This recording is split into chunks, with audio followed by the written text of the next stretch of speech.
Hi everyone, it's Graham from Little Dreamers at Home. Today we are going to make these cute little mini books.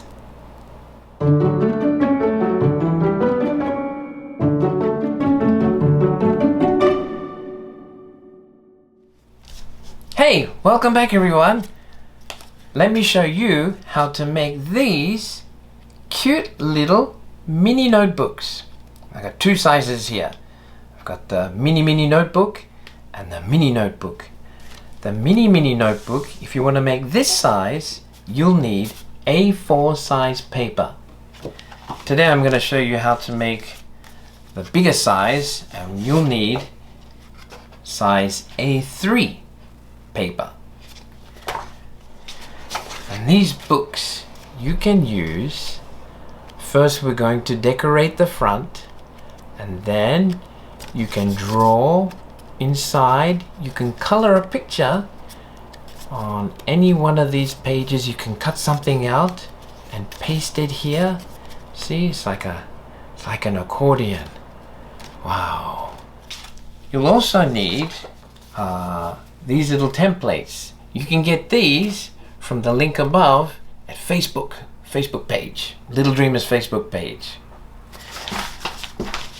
So I'm going to flip the camera around and I'm going to show you how to make the mini notebooks.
Good job, everyone. How did you go? Did you make one just like mine? If you want to download these templates, just click on the link above, go to Facebook, download, cut them out, and color as you like. Anyway, time for me to go. So everyone, thank you. Until next time, bye.